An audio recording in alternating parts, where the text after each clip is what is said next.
Hi friends, ಎಲ್ಲರೂ ಹೇಗಿದ್ದೀರಾ? Friends, ನಾನು ಮೊನ್ನೆ ನಿಮಗೊಂದು ನೆಕ್ ಡಿಸೈನ್ ತೋರಿಸಿದ್ನಲ್ವ, ಅದರದ್ದೇ ಸ್ಲೀವ್ಸ್ ಡಿಸೈನ್ ಇದು. ಸಿಂಪಲ್ ಆಗಿದೆ, ಯುನೀಕ್ ಆಗಿದೆ, ಒಂಥರ ಡಿಫ್ರೆಂಟ್ ಆಗಿದೆ. ನೀವು ಕೂಡ ಟ್ರೈ ಮಾಡಿ. ಮತ್ತು ಫ್ರೆಂಡ್ಸ್, ನಾನು ಏನು ವರ್ಕ್ ಇದರಲ್ಲಿ ಮಾಡಿದ್ದೀನಲ್ವ, ಇದು ನಾನೇ ಡಿಸೈನ್ ಮಾಡಿರೋದು. ಅಂದರೆ ಇವಾಗ ಸ್ಲೀವ್ಸ್ ನೆಕ್ಕಲ್ಲಿ ನಾನು ಯಾವ ಥರ ಫ್ಲವರ್ ಹಾಕಿದ್ನಲ್ವ, ಅದೇ ಫ್ಲವರನ್ನು ಆ್ಯಡ್ ಮಾಡಿಬಿಟ್ಟು ಈ ಥರ ವರ್ಕ್ ಮಾಡಿದ್ದೀನಿ ನಾನು.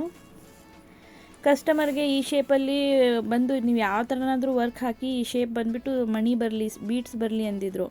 ಹಾಗಾಗಿ ನಾನು ಆ ಡಿಸೈನ್ ತಕ್ಕಂಗೆ ಇರಲಿ ಅಂದ್ಬಿಟ್ಟು ಈ ಥರ ತಯಾರಿಸಿದ್ದೀನಿ. ನಿಮ್ಮ ಇಷ್ಟ, ನೀವು ಯಾವ ಥರನಾದರೂ ಆಗಿರಲಿ, ಅಲ್ಲಿ ಆ ಜಾಗದಲ್ಲಿ ಪಿಕಾಕಿ ಆಗಿರಲಿ ಅಥವಾ ಫ್ಲವರ್ ಬೇರೆ ಟೈಪಲ್ಲಿ ನಿಮ್ಮ ಇಷ್ಟದಿಂದ ನೀವು ಕೂಡ ಆ ಥರ ಡಿಸೈನ್ನ ತಯಾರಿಸ್ಬೋದು. ಮತ್ತು ಫ್ರೆಂಡ್ಸ್, ಯಾರಾದರೂ ಹೊಸಬ್ರು ಇದ್ದರೆ ನಮ್ಮ ಚಾನಲಲ್ಲಿ ಲೈಕ್ ಮತ್ತು ಸಬ್ಸ್ಕ್ರೈಬ್ ಮಾಡೋದನ್ನು ಮರಿಬೇಡಿ. ಮತ್ತು ನಿಮ್ಗೆ ಹೇಗೆ ಅನಿಸ್ತು ಅನ್ನೋದು ಕಮೆಂಟ್ ಮಾಡಿ ತಿಳಿಸಿ ಫ್ರೆಂಡ್ಸ್, ಇಷ್ಟ ಆಯಿತಾ ಇಲ್ಲ ಅಂತ. ಮತ್ತು ಫ್ರೆಂಡ್ಸ್, ನಾನು ಇದೇನು ಟ್ರೆಸ್ಸಿಂಗ್ ಮಾಡಿದ್ದೀನಲ್ವ, ಬಟ್ಟೆ ಮೇಲೆ ಏನು ಟ್ರೆಸ್ ಮಾಡಿದ್ದೀನಲ್ವ, ಅದು ಏನು ನಾನು ಒಂದು ಪೇಪರಲ್ಲಿ ಡಿಸೈನ್ನ ತಯಾರಿಸ್ಕೊಂಡು ಆ ಬಟ್ಟೆ ಮೇಲೆ ಏನಿದೆ ಅಲ್ವಾ, ಉದ್ದ ಎಷ್ಟು ಬೇಕು ಸ್ಲೀವ್ಸ್ ಹತ್ರ ಉದ್ದ ಮಾರ್ಕ್ ಮಾಡಿಕೊಂಡು ಅದ್ರ ಮೇಲ್ಗಡೆ, ಆ ಬಟ್ಟೆ ಮೇಲ್ಗಡೆ ಪೇಪರ್ ಇದು ಕ್ಯಾನಿಸ್ ಇಟ್ಕೊಂಡು, ವೈಟೇ ಆಗಲಿ ಅಥವಾ ಬ್ಲೂ ಕಲರೇ ಆಗಿರಲಿ, ನಾನು ಜಾಸ್ತಿ ಯೂಸ್ ಮಾಡೋದು ವೈಟ್ ಕಾರ್ಬನನ್ನೇ. ವೈಟ್ ಕಾರ್ಬನ್ ಆ ಬಟ್ಟೆ ಮೇಲೆ ಇಟ್ಟು ಅದ್ರ ಮೇಲೆ ಆ ಡಿಸೈನ್ ಮಾಡಿರೋಂಥ ಪೇಪರನ್ನು ಇಟ್ಟು ಪೆನ್ಸಿಲಿಂದ ನಾನು ಅದ್ರ ಮೇಲೆ ತೀಡ್ತೀನಿ. ಆಗ ಆ ಥರ ಮಾರ್ಕ್ ಬೀಳುತ್ತೆ. ನಾನು ಪ್ರತಿಯೊಂದು ಡಿಸೈನಲ್ಲೂ ಜಾಸ್ತಿ ಕಾರ್ಬನ್ನೇ ಯೂಸ್ ಮಾಡೋದು. ಇಲ್ಲಾಂದರೆ ಆ ಪೆನ್, ಬ್ಲೂ ಕಲರ್ ಪೆನ್ ಏನು ತೋರಿಸಿದ್ನಲ್ವ ನಾನು, ಅದು ಐರನ್ ಮಾಡಿದರೆ ಹೋಗುತ್ತೆ ಅಂತ, ಅದು ಕೂಡ ಯೂಸ್ ಮಾಡ್ತೀನಿ. ಇವಾಗ ಸ್ಲೀವ್ಸ್ ಬೇಕು ನಮಗೆ, ಎರಡು ಕಡೆಯೂ ಸೇಮ್ ಬರಬೇಕು. ಆ ಥರ ಇದ್ದಾಗ ನಾನು ಏನು ಮಾಡ್ತೀನಿ, ಪೇಪರ್ ಮೇಲೆ ಡಿಸೈನ್ ತಯಾರಿಸ್ಕೊಂಡು ಅದ್ರ ಮೇಲೆ ಬಟ್ಟೆ ಮೇಲೆ ಕ್ಯಾನಿಸ್ ಇಟ್ಟು ಅದ್ರ ಮೇಲೆ ತೀಡ್ತೀನಿ. ಮತ್ತು ಎರಡು ಸೇಮ್ ಬರುತ್ತೆ ಡಿಸೈನ್ಸ್. ಇವಾಗ ಒಂದೇ ಡಿಸೈನ್ ಬೇಕಪ್ಪ, ಬ್ಯಾಕ್ ಸೈಡ್ ಏನೋ ಒಂದು ಬುಟ್ಟ ಹಾಕ್ತಾಯಿದ್ದೀವಿ ಒಂದು ಸೈಡ್ ಬೆನ್ನಲ್ಲಿ, ಆ ಥರ ಇದ್ದಾಗ ನಾನು ಏನು ಮಾಡ್ತೀನಿ, ಪೆನ್ನಿಂದಾನೇ ಬಟ್ಟೆ ಮೇಲೆ ಡಿಸೈನ್ನ ತಯಾರಿಸ್ಕೊತೀನಿ. ನಿಮ್ಮ ಇಷ್ಟ, ನಿಮ್ಗೆ ಯಾವ ಥರ ಬೇಕು ಆ ಥರ ಯೂಸ್ ಮಾಡ್ಕೋಬೋದು.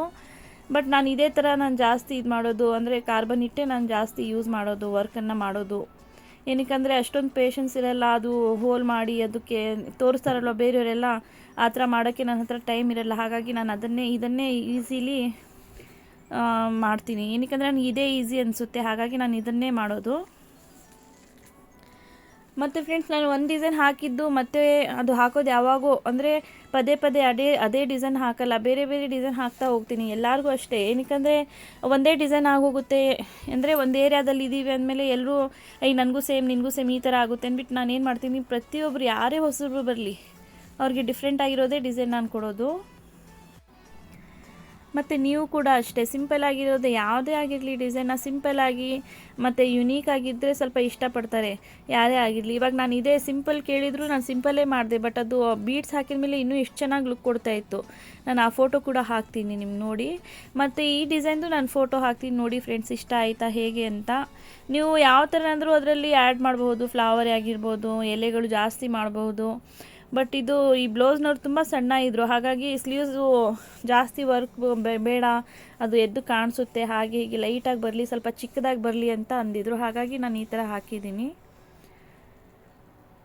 ನೋಡಿ ಫ್ರೆಂಡ್ಸ್. ನಿಮಗೆ ಇವಾಗ ನಾನು ಝರಿ ಆ್ಯಡ್ ಮಾಡಿ ವರ್ಕ್ ಹಾಕ್ತಾಯಿದ್ದೀನಲ್ವಾ, ಇದು ನೋಡಿ ನಾನು ರೌಂಡ್ ಏನು ಮಾಡಿದ್ದೀನಿ ಅದ್ರ ಮೇಲೆ ಬರ್ತಾ ಇಲ್ಲ, ಬಟ್ ಅದು ಕಾಣಿಸಲ್ಲ. ನೀವು ಟೆನ್ಷನ್ ತೊಗೊಳಕ್ಕೆ ಹೋಗಬೇಡಿ.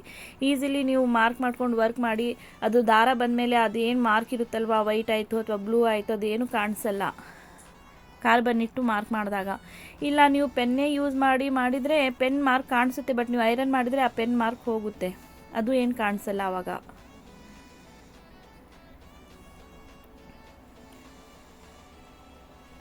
ಮತ್ತು ಈ ಥರ ಸಿಂಪಲಾಗಿ ನಾನು ಔಟ್ಲೈನ್ ಕೊಡೋದು ಆಯಿತು, ಅಥವಾ ಯಾವುದೇ ಒಂದು ಡಿಸೈನು ನಮಗೆ ಯಾವ ಥರ ಬೇಕೋ ಆ ಥರ. ನಾನಿದು ಸಿಂಪಲಾಗಿ ಮಾಡಿದೆ, ಸಿಂಪಲ್ ಅಂತ ಕೇಳಿದ್ರು ಅಂದ್ಬಿಟ್ಟು ಸಿಂಪಲಾಗಿ ಮಾಡಿದೆ. ಅದು ಬೀಡ್ಸ್ ಹಾಕಿದ ಮೇಲೆ ಎಷ್ಟು ಚೆನ್ನಾಗಿ ಕಾಣಿಸ್ತಾ ಇತ್ತು, ತುಂಬ ಚೆನ್ನಾಗಿ ಕಾಣಿಸ್ತಾ ಇತ್ತು. ಹಾಗಾಗಿ ಈ ಡಿಸೈನ್ನ ನಾನು ಅಪ್ಲೋಡ್ ಮಾಡಿರೋದಿಲ್ಲ, ಅಂದರೆ ನಾನು ಮಾಡ್ತಾಯಿರಲಿಲ್ಲ, ಅದು ತುಂಬ ಸಿಂಪಲ್ ಆಯಿತು ಅಂತ ಸುಮ್ಮನೆ ಇದ್ದೆ. ಮತ್ತು ಆ ಬೀಡ್ಸ್ ಹಾಕಿದ ಮೇಲೆ ಒಂಥರ ತುಂಬಾ ಚೆನ್ನಾಗಿ ಕಾಣಿಸ್ತಾ ಇತ್ತು. ಹಾಗಾಗಿ ನಾನು ಈ ಡಿಸೈನ್ನ ಮತ್ತೆ ಅಪ್ಲೋಡ್ ಮಾಡೋಣ ಅಂದ್ಬಿಟ್ಟು ಮಾಡಿದ್ದು. ತುಂಬ ಚೆನ್ನಾಗಿ ಅನಿಸ್ತು ನನಗಂತೂ. ನೀವು ಕೂಡ ಟ್ರೈ ಮಾಡಿ, ನೀವು ಕೂಡ ನೋಡಿ ಹೇಗೆ ಅನಿಸ್ತು ಅಂತ. ಚೆನ್ನಾಗಿ ಕಾಣಿಸುತ್ತೆ, ಡಿಫ್ರೆಂಟಾಗಿದೆ, ಸ್ವಲ್ಪ ಚೆನ್ನಾಗಿ ಕಾಣಿಸುತ್ತೆ. ನೀವು ಕೂಡ ಟ್ರೈ ಮಾಡಿ ಫ್ರೆಂಡ್ಸ್. ಇದು ನೋಡಿ ನಾನು ಸಿಂಪಲ್ಲಾಗೆ ಹಾಕ್ತಾಯಿರೋದು. ಇದು ರೌಂಡ್ ಏನಿದೆ ಸುಮ್ಮನೆ ಡಿಸೈನಲ್ಲಿ ನಾನು ವರ್ಕ್ ಮಾಡಿದ್ನಲ್ವ ನೆಕ್ಕಲ್ಲಿ, ಆ ಥರ ಬಂದಿತ್ತು ಅಂತ ಅಷ್ಟೇ ಆ ಥರ ಮಾಡ್ತಾಯಿದ್ದೀನಿ. ಇಲ್ಲಾಂದರೆ ಅದು ನಾನು ಆ್ಯಡ್ ಮಾಡ್ತಾಯಿರಲಿಲ್ಲ.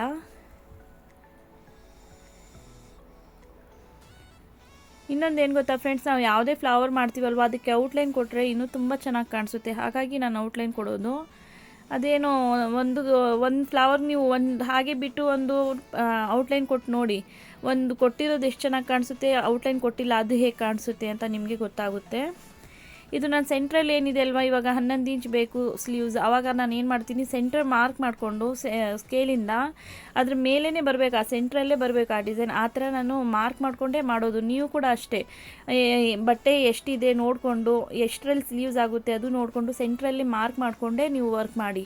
ಆವಾಗ ಕರೆಕ್ಟಾಗಿ ಆ ಸ್ಲೀವ್ಸ್ ಸೆಂಟ್ರಲ್ಲೇ ಜಾಗ ಎಲ್ಲಿ ನಮ್ಮ ಸ್ಲೀವ್ಸ್ ಡಿಸೈನ್ ಕಾಣಿಸ್ಬೇಕಲ್ವಾ, ಅಲ್ಲೇ ಬರುತ್ತೆ ಆ ಡಿಸೈನ್ನ.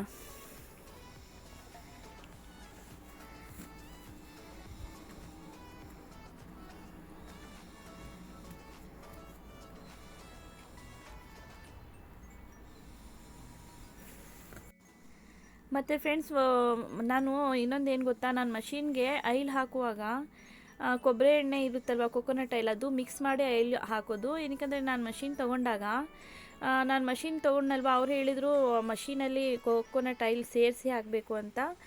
ಆವಾಗ ನಾನು ಅದೇ ಥರ ಹಾಕ್ತಾಯಿದ್ದೀನಿ. ಇನ್ನೂವರೆಗೂ ನನಗೇನು ಪ್ರಾಬ್ಲಮ್ ಬಂದಿಲ್ಲ. ನೀವು ಮಷಿನ್ ನಮ್ಗೆ ಚೆನ್ನಾಗಿ ಓಡಲ್ಲ ಅನ್ನೋರು ಆ ಟ್ರಿಕ್ ಯೂಸ್ ಮಾಡಿ ನೋಡಿ, ಚೆನ್ನಾಗಿ ಓಡುತ್ತೆ ಮಷೀನು. ಏನಕ್ಕೆ ಕೊಕೊನಟ್ ಆಯಿಲು ಮತ್ತು ಆಯಿಲ್ ಮಿಕ್ಸ್ ಮಾಡೋದ್ರಿಂದ ನೈಸ್ಲಿ ವರ್ಕ್ ಆಗುತ್ತೆ ಅಂತ ಹೇಳಿದರು. ಹಾಗಾಗಿ ನಾನು ಯಾವಾಗ ಮಷಿನ್ ತೊಗೊಂಡಿದ್ದೀನಿ ಆವಾಗಿಂದನೂ ನಾನು ಕೊಕೊನಟ್ ಯೂಸ್ ಮಾಡ್ತಾಯಿದ್ದೀನಿ. ಅಂದರೆ ಕೊಕೊನಟ್ ಆಯಿಲು ಮತ್ತು ಆಯಿಲಲ್ಲಿ ಕೊಕೊನಟ್ ಆಯಿಲ್ ಮಿಕ್ಸ್ ಮಾಡಿ ನಾನು ಮಷಿನ್ಗೆ ಹಾಕೋದು. ಹಾಗಾಗಿ ನನ್ನ ಮಷಿನ್ ಏನು ಗೊತ್ತಾ, ನೈಸ್ಲಿ ಓಡುತ್ತೆ. ಅಂದರೆ ಪದೇ ಪದೇ ರಿಪೇರಿ ಆಗೋದೇ ಆಯಿತು ಅಥವಾ ದಾರ ಸರಿಯಾಗಿ ಬರಲ್ಲ, ಆ ಥರ ಏನೂ ಸಮಸ್ಯೆ ಆಗಿಲ್ಲ ನನಗೆ ಇನ್ನೂವರೆಗೂ. ನೀವು ಕೂಡ ಆ ಥರ ಟ್ರಿಕ್ ಯೂಸ್ ಮಾಡಿ ನೋಡಿ.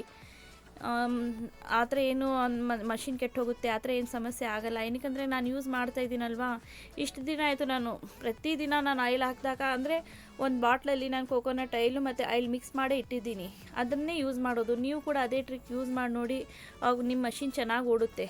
ಪದೇ ಪದೇ ಅಂದರೆ ಫಿನಿಶಿಂಗ್ ಚೆನ್ನಾಗಿ ಬರುತ್ತೆ, ದಾರ ಆಯಿತು ಅಥವಾ ಏನು ಸಮಸ್ಯೆ ಆಗೋಲ್ಲ. ಆ ಥರ ಟ್ರಿಕ್ಕನ್ನು ಯೂಸ್ ಮಾಡಿ ನೋಡಿ ಫ್ರೆಂಡ್ಸ್. ನೀವು ಒಂದ್ಸರಿ ನಿಮ್ಗೆ ಗೊತ್ತಾಗುತ್ತೆ. ಒಂದು ಸರಿ 2 ಸರಿ ಹಾಕಿ ನೋಡಿ, ನಿಮಗೆ ಚೆನ್ನಾಗಿ ಅನ್ನಿಸ್ತಪ್ಪ, ನೈಸ್ಲಿ ಓಡ್ತಾ ಇದೆ ಮಷೀನ್ ಅಂದಾಗ ಅದನ್ನೇ ಕಂಟಿನ್ಯೂ ಮಾಡಿ. ನಿಮ್ಗೇನಾದರೂ ಸ್ವಲ್ಪ ಪ್ರಾಬ್ಲಮ್ ಅನ್ನಿಸ್ತು ಹಾಕಕ್ಕೆ ಹೋಗಬೇಡಿ. ಬಟ್ ಎಲ್ರಿಗೂ ಯಾರಿಗಾದ್ರೂ ವಿಚಾರಿಸಿ ನೋಡಿ. ಯಾಕಂದರೆ ನಾನು ಮಷಿನ್ ತೊಗೊಂಡವ್ರು ಆ ಥರ ಅಂದಿದ್ರು, ಹಾಗಾಗಿ ನಾನು ಆ ಥರ ಯೂಸ್ ಮಾಡ್ತೀನಿ. ಮತ್ತು ಮಷಿನ್ ಚೆನ್ನಾಗಿ ಓಡುತ್ತೆ. ಅದೊಂದು ಟ್ರಿಕ್ ನೋಡಿ ಫ್ರೆಂಡ್ಸ್, ಯೂಸ್ ಮಾಡಿ.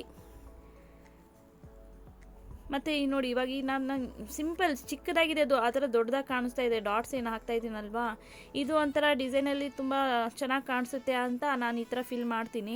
ಸ್ಲೀವ್ಸ್ ಚೆನ್ನಾಗಿ ಕಾಣಿಸುತ್ತೆ ಅಂತ ನೋಡಿ. ನೀವು ಕೂಡ ಟ್ರೈ ಮಾಡಿ, ಹೇಗನ್ನಿಸ್ತು ಅಂತ ಕಮೆಂಟ್ ಮಾಡಿ ಫ್ರೆಂಡ್ಸ್. ಮತ್ತು ಏನಾದರೂ ಕ್ವಶನ್ಸ್ ಇದ್ದರೆ ಕಮೆಂಟ್ ಮಾಡಿ, ನಾನು ಉತ್ತರ ಕೊಡ್ತೀನಿ. ಮತ್ತು ಈ ಡಿಸೈನ್ನ ನೀವು ಕೂಡ ಟ್ರೈ ಮಾಡಿ ನೋಡಿ, ಹೇಗನ್ನಿಸ್ತು ಅಂತ ನನಗೆ ತಿಳಿಸಿ.